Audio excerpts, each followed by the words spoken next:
racist. What's your response? I want to bring the conversation back to the broken criminal justice system that is disproportionately negatively impacting black and brown people all across this country today. Now, Senator Harris says she's proud of her record as a prosecutor and that she'll be a prosecutor president, but I'm deeply concerned about this record. There are too many examples to cite, but she put over 1,500 people in jail for marijuana violations, then laughed about it when she was asked if she ever smoked marijuana. She blocked evidence. She blocked evidence that would have freed an innocent man from death row until the courts forced her to do so. She kept people in prison beyond their sentences, used them as cheap labor for the state of California, and she fought. A Negro knew, a black man knew that he was dead in the water. He was dead in the water. Matter of fact, you don't need a trial. You might well go into jail if you appear before her, because she took pride in locking up black folk. And now all of a sudden she's trying to be sister girl. I'm telling it. Check out her record. She locked us up left and right. Yes, she did. Yes, she did. Yes. Can I get a witness? Don't you let him. Because you see... Woo! So, the election is over. The new presidency has been installed. What do y'all think, y'all? So many changes afoot already. Lots of deals going down with China. I'm going to talk about that in my next video, I think. So Uncle Joe is undoing a lot of executive orders. So this is interesting. But on the flip side, let's talk about Vice President Kamala and her tendency to mimic Lisa Simpson.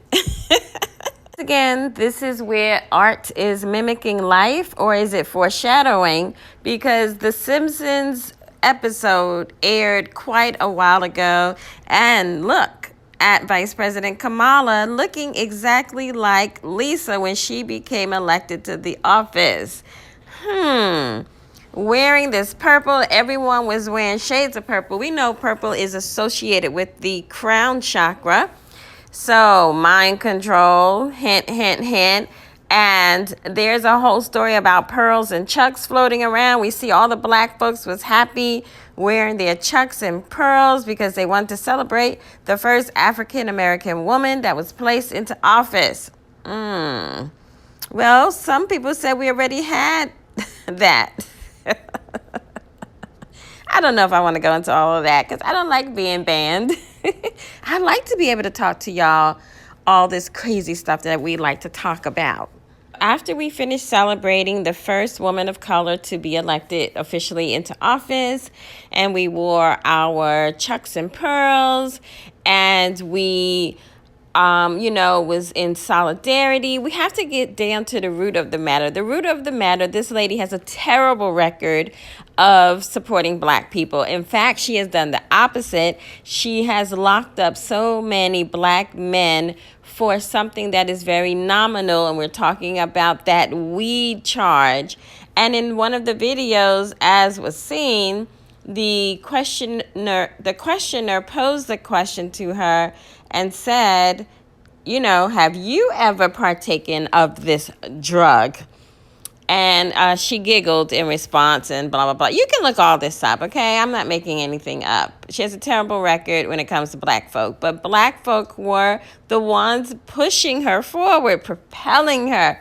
I mean, we know it's all selected, but you know what I'm saying. We are easily swayed as a people. We love pomp and circumstance, don't we? Look at all of them dressed like the Hunger Games.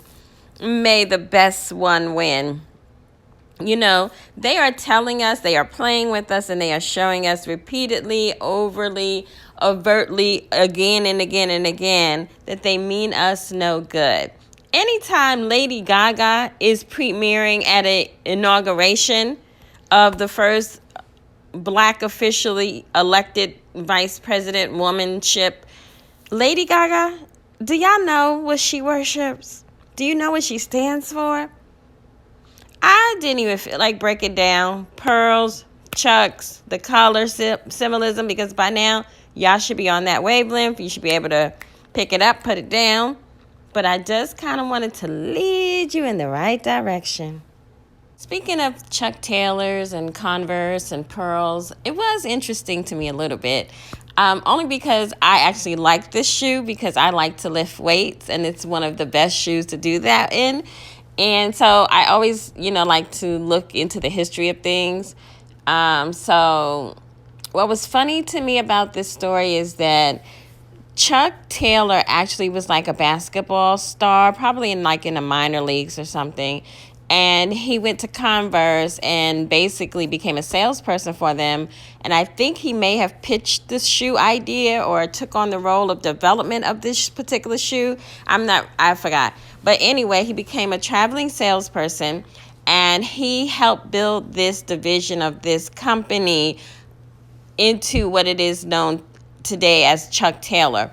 And he made them a lot of money. And would you believe they never paid him commission on those sales? So they stole from him.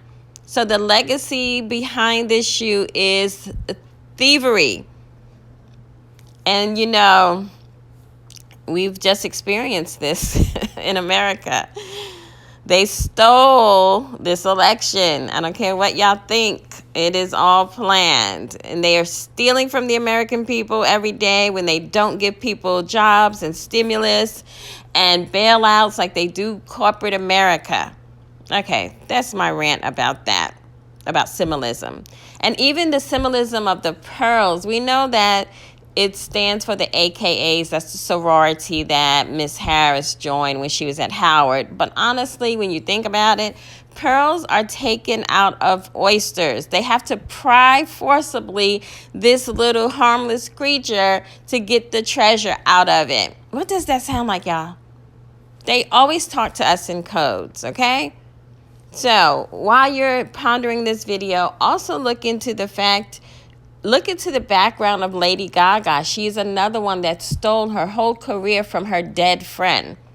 You know what that means. You know what happened there, right? When they replace one with the other. Yeah, you should look into that. Very interesting story. How she stole her dead best friend's whole career, swag, movement, sound, and everything. And that propelled her forward into the person we know today. But why would you have someone that clearly worships what she worships at the inauguration of the U.S. presidency? What a circus, y'all. What a circus. Now, I have said many times, all of these politicians are on the same side, okay? They merely present a different face to us to keep us engaged in the process. But no matter who gets in office, there's always turmoil. And I am not a Republican. I am not a Democrat. Okay, I just want to say that. I only ask you to look at the facts. Look at what unravels. Look at what history has produced. And you will see that they are playing the same game with us over and over. Good cop, bad cop. Over and over and over and over. Nothing ever changes in the history of man because man refuses to learn. It's a very unfortunate affair that we are having right now. Just tragic. It's like when you're married and you're having an affair and the sex isn't even good. And you're wondering, why am I having sex with someone? It's not even good. Jeopardizing my marriage for sex that's not even good. You know why? Because you're numbing the pain. You're numbing the pain. That's what you're doing. And so this affair that we have with our politicians, because we refuse to see, we refuse to wake up. And it's okay. I'm not here to wake anybody up. I'm only here to have dialogue with you, for the people that care, the people who want to think for themselves. You have to start making the best plans for your life and your family and your descendants because America isn't playing with us. We're going to talk about this whole fascination that we have with China right now. I told y'all there's an ancient prophecy that says every race gets to dominate the earth, and it's China's rise. Not just China, but the Eastern world. They are rising, and that's why they're taking over. It breaks my heart to see how they have completely started to take over Africa, and they have completely began to annihilate islands like Jamaica.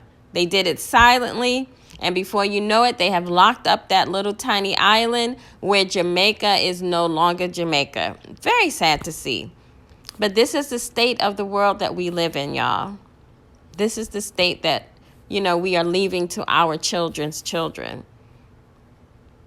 And so maybe, one day these videos will no longer be accessible. And so you have to research on your own and pass down orally to your children and their children so that they become warriors in a sense and understand that they are not here to be tied down into the system, but they are here to ascend.